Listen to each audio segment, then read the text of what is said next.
Muy buenas noches, estimados doctores y doctoras. Reciban una cordial bienvenida a nombre de nuestra institución ANDAP.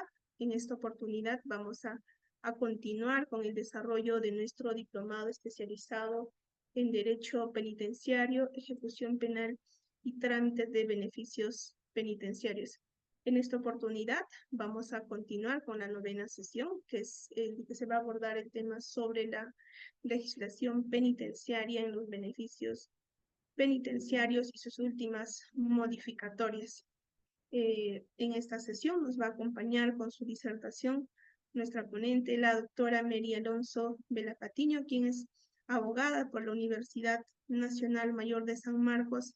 Asimismo, es especialista en Derecho Penal y Procesal Penal. Bien, doctores, para que esta sesión se desarrolle de manera dinámica, activa, pueden encender sus cámaras. Aquellos que desean formular sus preguntas pueden realizarlo a través del caja de comentarios en el chat o en su defecto pueden alzar el icono de la mano, se le estará habilitando el audio a cada participante. Recordarles, estimados doctores, que las preguntas que se deben formular deben ser de acuerdo al tema que nuestra ponente va a abordar en esta sesión. De la misma forma, se le solicita estricto respeto a nuestra ponente. Está prohibido rayar la pantalla. Caso contrario, se les retirará de la sala Zoom. También a los organizadores del presente evento académico y a todos nuestros participantes quienes se encuentran en nuestra plataforma Zoom. Bien, doctora Mary, con ello le doy pase a que pueda dar inicio a la sesión de hoy. Muchísimas gracias.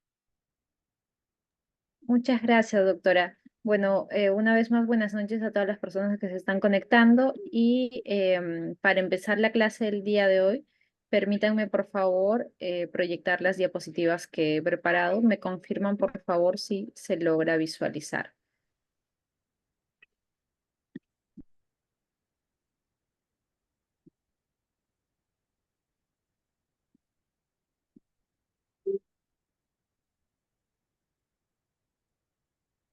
Doctora, si por favor me podrían habilitar la Doctora, función un para... momento, por favor. Un momento, doctora, por favor.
Ahora lo proyecto, doctora, por favor.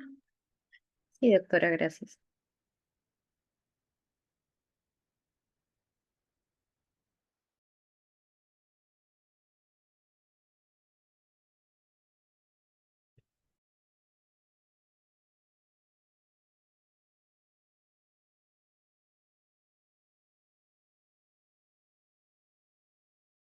Bien, amigos, mientras nos van ayudando con la proyección de las diapositivas, vamos avanzando la clase de tal manera que nos pueda alcanzar estas 2 horas que tenemos.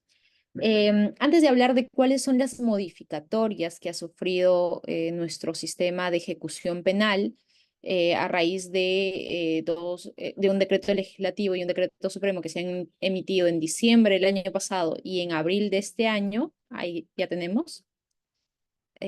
Justo ya tenemos las diapositivas, es necesario que empecemos la siguiente diapositiva, por favor, por preguntarnos por qué se le tiene que imponer una sanción o una pena en el derecho penal, valga la redundancia, a una persona que ha cometido un delito.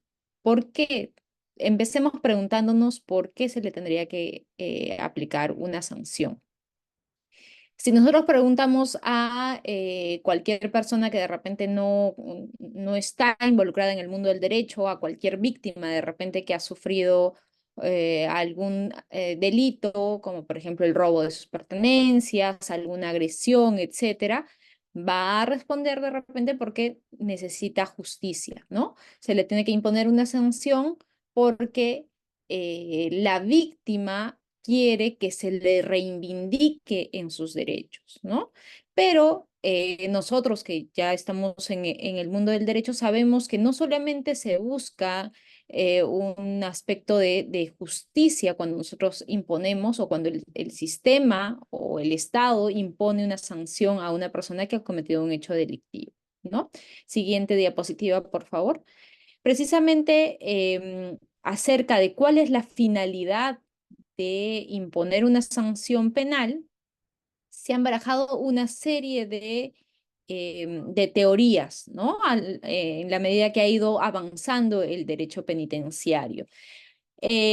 Hace muchos años habían teorías absolutas, ¿no? Que señalaban que la finalidad de la pena era una finalidad de castigar al culpable, ¿no? Con esto se entendía que había una doctrina que establecía una finalidad retributiva y una doctrina que establecía una finalidad expiatoria, ¿no? Los que postulaban la teoría absoluta señalaban que con la pena no se buscaba una finalidad social, sino que meramente la finalidad de la pena era castigar al culpable, era que el culpable pague por lo que había hecho, ¿no? Posteriormente fueron avanzando las doctrinas, las teorías acerca de cuál era la finalidad de la pena o los fines de la pena, y surgió una teoría relativa que establecía que en realidad lo que buscaba o se buscaba con las penas, sobre todo las penas privativas de libertad, era que se estableciesen mecanismos para conseguir objetivos ulteriores dentro de la sociedad. Por ejemplo, o que existe una finalidad de prevención especial y una finalidad de prevención general, ¿no? Prevención especial en la medida que la sanción que se le imponía a la persona que había delinquido le estaba advirtiendo a esta persona que si volvía a cometer un hecho delictivo iba a ser pasible de otra sanción más adelante, ¿no? Ahí tenemos lo que es la prevención especial. Y la prevención general en la medida que con la sanción que se le imponía a esta persona, se estaba también a la par dando un mensaje a la colectividad. ¿Cuál era el mensaje? De que cualquier ciudadano que cometía un hecho delictivo, que violaba un dispositivo normativo, iba a ser pasible de recibir una sanción que era la sanción establecida en la norma, ¿no? Posteriormente surgieron otras teorías, que son las llamadas teorías eclécticas, que tratan de buscar un equilibrio entre la teoría absoluta y la teoría relativa. Estas teorías eclécticas sostienen que se tiene que buscar con las penas, sobre todo en el mundo del derecho penal, se tiene que buscar un equilibrio entre lo que es la justicia y la utilidad en el sentido de eh, conseguir estos fines de prevención especial y prevención general, pero que no podemos perder de vista que también se busca la justicia, ¿no? Como bien lo decía, si nosotros preguntamos a una víctima, la víctima lo que va a decir es, yo necesito que se castigue a esta persona, que se le aplique la sanción que corresponda o que se le meta a la cárcel o que se le imponga, no sé, los días multa que correspondan o que se le imponga de repente, aunque sea una pena suspendida en su ejecución, en la medida que yo necesito justicia, ¿no? Que se haga justicia en este caso. Entonces necesitamos ahí un equilibrio entre lo que es la justicia en el entendido de reponer, de tutelar los derechos de la víctima y también necesitamos que a la par esta sanción que se le está imponiendo al que ha delinquido sea de utilidad tanto para en términos de prevención especial a ciudadanos o para dar un mensaje a toda la población en el sentido de que si se comete un hecho delictivo, el Estado va a reaccionar una sanción con la cual se va a restablecer y también se van a tutelar los derechos, se le va a dar amparo a la víctima, ¿no? Si nosotros Perú, podemos empezar a analizar de repente, la constitución política, ¿no? En el artículo 139, inciso 22 de la Constitución, se ha establecido expresamente el principio de que el régimen penitenciario tiene por objeto la reeducación, rehabilitación y restauración del penado a la sociedad, ¿no? En otras palabras, lo que nos está diciendo la Constitución, que es digamos que la norma fuente, la norma madre de nuestro sistema jurídico, es que cuando impone una sanción a una persona, lo que estamos buscando nosotros como sociedad es que esta persona se reeduque, es que esta persona se rehabilite y que esta persona después de pasar por ese proceso de reeducación, de rehabilitación, se pueda reincorporar a la sociedad, ¿no? En ese mismo sentido, el Tribunal Constitucional, en el expediente 19 de 2005, que contiene un proceso de inconstitucionalidad, ha señalado que la teoría retributiva de la retribución absoluta no solo carece de sustento científico, sino que es la negación absoluta del principio derecho a la dignidad. Preventivas, tanto especial como la general, gozan de protección constitucional directa, pues resultan acordes con el principio de derecho de dignidad, ¿no? En otras palabras, lo que nos dice el Tribunal Constitucional es que en realidad estas teorías absolutas de negar una especie de resocialización, de reeducación en la pena y que se fijan solamente en que sea una finalidad de castigo, de punición meramente de las penas o de sanción, lo que están haciendo es negar que la persona humana o el ser humano tiene un especial valor, tiene una dignidad que le es intrínseca y que por lo tanto no le está dando oportunidad a esta persona de ser tratada como tal y de que pueda rehabilitarse para posteriormente reincorporarse a la sociedad, ¿no? Mientras que el Tribunal Constitucional considera que las teorías preventivas de la prevención general y la prevención social, esto ligado al aspecto de reeducación, son las que van más acorde al principio de la dignidad humana, ¿no? Y bueno, esta posición del Tribunal Constitucional y nuestra Constitución también van acordes a los fines de las penas que se han establecido a nivel internacional.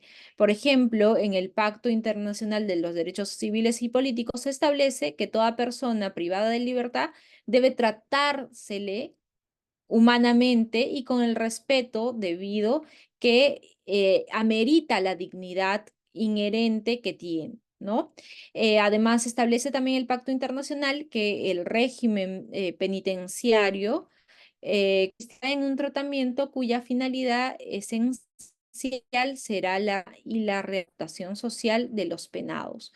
Cuando nosotros de repente tratamos de explicarle a una persona que no conoce normas, que no conoce de derecho o simplemente a la víctima, ¿por qué se tendría que darle un enfoque más humano al derecho de ejecución penal o a la sanción? Estas personas simplemente no van a entender por la misma sed que tienen de justicia o el mismo deseo que tienen de que simplemente se le ponga en la